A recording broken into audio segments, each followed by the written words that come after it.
Syempre happy Monday pa rin sa inyo lahat. Lalo na sa mga Irenatics, Team Charan, at Charanatics. So ayan, muntikan ko na makalimutan. Mag-a-announce nga po pala tayo ng kung sinong i-reveal natin yung aking sagot doon sa pinost ko nung isang gabi. Ngayon, ito, syempre, umpisahan muna natin ito sa medyo magbabasa po tayo mga ilang mga comments na ayan, ito. Ayon dito, bali-huli ko na babanggitin syempre yung tumamang sagot ito. O ayan, sabi ganyan ni Jane, may inspirasyon ka madam. O diba? O, sabi naman ni Julie May, buntis. Ay, o diba? Meron pa Japanera. O, hello baby girl. Nag-ano ka sa si Julie May, o diba? Tapos sabi naman ni Jane ulit, mainit sa ulo. Tapos sabi pa niya ulit, magpa-reel extension ka. Ayan. Tapos, ayun, hair extension. Para babagay daw sa mukha ko. Meron din nag-comment na for new beginning. O, diba? O, every day is a new beginning. O, diba? O, yan. Tapos dahil magpapariban daw. Dahil bawal ako daw magpariban. Tapos meron pa sumagot ng broken-hearted. No? Hindi po ako broken-hearted. Dahil ako po ay sobrang happy ang aking at buong-buo ang aking puso. O, diba?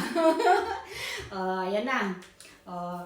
Pasensya na kayo, medyo na tagalan itong ating kasi talaga yung medyo talaga tayo ngayong araw na to. Ayan, kailangan syempre sa video ito tayo masigla, masaya at kapaki-pakinabang, diba? Diba? Syempre tayo FB personality. Kung may TV personality, tayo naman ay FB personality, diba? Ayan na. Bumaba ka na naman na wala kang short, ha? Sige. Tapos may sumagot din para magpa-blend. Para mas mabilis mo ilagay ang mga wig mo, madam. Ayan. Pwede po yung rason, pero hindi po talaga yan ang rason ng aking pagkakaroon ng extreme buhok. Pero isang advantage po yan, madali ako makakapag-wig, diba? Tapos sabi mo ganyan, nahirapan ka maglagay ng wig dun sa dati mong hair, kaya nagpa-short hair ka, diba? Tapos, di ka na nagagandahan sa dati mong hair, kaya ka nagpagupit ng ganyan. Hindi ako nagagandahan sa aking hair dati, pero okay naman yung comment niya na to, pero hindi po yan taga-eksaktong sagot ng dahilan ko. Ayan, at feeling mo mas bagay sa'yo yung may sumagot din na, feeling mo mas maganda sa'yo yung ganyang gupit. Sabi ganyan, sabi ni Sis Renalyn yun. Sabi naman ni Jessica, naiinitan ka madam. Diba? Sabi rin ni Jane, naiinitan sa buhok. Diba? Yan ang gusto ng asawa mo. Actually, kahit ano naman pong hairstyle ko, ayan, wala pong problema sa asawa ko. Basta, ayun. Ayan, lalagpasan natin ibang mga Tapos, may sumagot pa, may kuto ka. May kuto daw, sabi ni Kim, diba? Tapos, sabi naman ulit ni Jessica, palagi ka kasing nagsusot ng wig, kaya nagpa-short hair ka, diba? Or, sabi naman ulit ni Kim, may ginagaya kang bida sa teleserye. Wala po akong ginagayang bida sa teleserye, diba? Kasi ito, sabi, mas nahirapan ka pag mataas ang buhok, mas mabuti maiksi para madali alagaan lalo na sa umaga. Gaganda ng mga sagot nila, pero hindi po yan yung mga eksaktong tunay na kasagutan, ha? Tapos, new life, new hairstyle, sabi ni Rialyn Santan. Meron din sabi naman ni Jessa, naku madam, kaya ka nagpa-short hair. Sobrang naiinitan ka sa panahon ngayon. Hindi po, mainit, although mainit yung panahon, pero hindi pa rin po yung ating kasagutan, diba? Or kaya bet mo lang na short hair, ayan. Pwede naman yung sagot na yun, pero hindi po yun ang eksakto. Hinahanap natin, kasi hindi siya eksakto, pero yung talaga doon sa aking sagot, ha? Sabi, nasira ang buhok nyo, kaka-treatment lagi. Sabi ni Jessica ulit. Or sabi naman ni Manilin, nag-dry kasi ang hair nyo, madam, kaya nagpa-iksi kayo ng buhok. Ayan. Yung hair ko naman dati, hindi naman siya ganun ka-dry kasi lagi naman akong regular na mga pagpapatreatment. Kaya okay naman, wala naman siyang problema. Tapos sabi mo ni Jessa, tinatamad ka na kasi magsuklay, madam, kaya ka nagpa-short hair. Totoo po, lagi akong tinatamad magsuklay. Pero hindi ko rin yan ang totoo na i-reveal ko, ha? Tapos, kasi madami ng split ends, madam. About split ends, wala naman po tayo masyadong split ends sa hair. Kasi kagaya sinabi ko, regular naman tayo nagpapaano, treatment. Yan. Sabi naman ni Alisa, para kumapal po ang buhok mo, ma'am. Ayan. May sumagot din na dahil sa paglalagas po ng buhok, ma'am. Dahil may ginagaya kang buhok ng artista, ma'am. Wala po tayong ginagayang buhok ng artista, di ba? Malalaman niyo rin po yung ating mamaya. Daming dry hair, madam. For new look. Ayan. Naaalibad-barang ka na sa hair mo. Ito ang mga sagot ito ha. Iniisa-isa ko lang yung mga ha. Lahat po sila is 74. Ayan ha. Tapos sabi naman ni Manong Sutil, mas madali lagyan ng wig. Dapat sana nagpakalbo ka na lang para sure. Sabi ni Manong Sutil. Hindi daw halata. Anak, may lalaki Sutil. Ayan, sabi naman ni Rochelle, o kaya bagong style ng buhok. Anak! No! Para may iba naman po ang hairstyle mo. Para machi-machi kayo ng asawa mo, madam, sabi ni Renny. Okay, no! Sabi naman ni Marlene na dahil sa sa video or larawan na kaka-upload mo lang. Yung mga nakarang mong upload kasi short hair ako ng mga mga baliktanaw natin mga video. Kasi palaging nasasabunutan ni Kay ng buhok mo. Ayan. Sabi naman na sila, para hindi ka mahirapan magsuot ng mga wig, madam, nasusunog ang dulo ng buhok mo. Nung nagpa-treatment ka, kaya tinuluyan mo ng iksian. May bala ka magpa-hair extension. O, sabi ulit ni Renalyn, may wig ka na color violet, kaya naisip mo magpa-short hair at magpakulay na din ng violet. Ang ganda yung sagot dito ni Renalyn. Pero hindi po yun eksakto ha. O, sabi naman ni Iris, kasi namimiss mo na short hair, tipid sa shampoo, namiss mo ang ganang hairstyle, makati sa lieg. Sabi ni Margie, siguro binabawalan ka ng doktor, siguro may white hair, madam. Dahil siguro naglalagas ang buhok mo, madam. Wait lang ako. O ayan, may tinagpa si wait lang anak, later ha. Baka, ito, tinanong niya si Jun Sudela kung alam ba yung sagot. Sabi naman ni Jun, may sumagot naman na, isasagot ko. Ito yung huli na kasagot nung sa, paano ko yun, tanong ko na nakaraan. Mas less gastos daw sa shampoo at madaling suklayin, di ba? O alam ko, may idol si madam na artista na short hair, kaya ginaya niya. Hindi ko yan ang tunay na rason. May mga idol tayo, pero bihira po ako yung, may gagayahin ako ng bihira po talaga. Ako po yung tao na halos ayoko na may maarte ako. Hindi. Kahit sa mga damit, kasi dati yung may mga costume sa work ko natin. May contest kami, yung mga costume.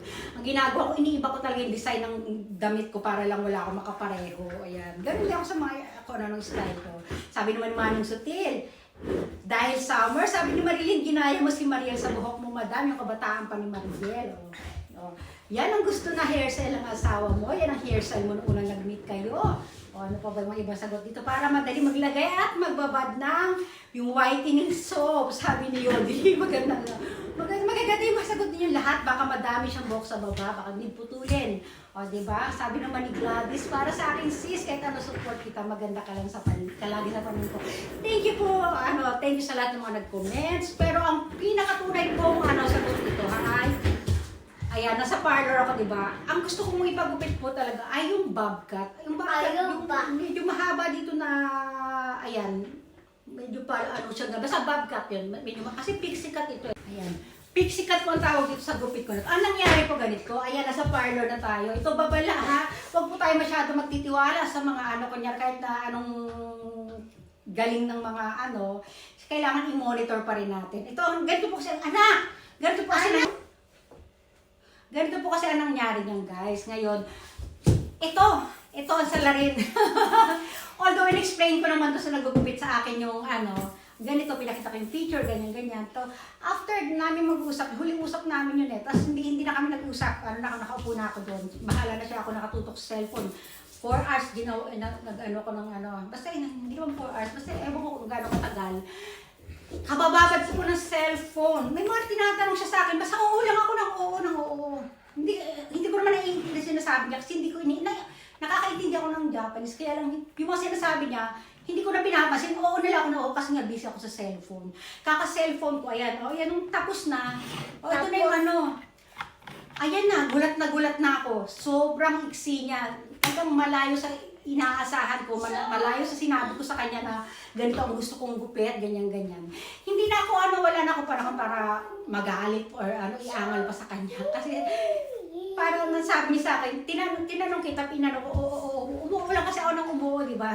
Nagtatanong siya, hindi ko inano yung mga inintindi masyadong sinabi niya.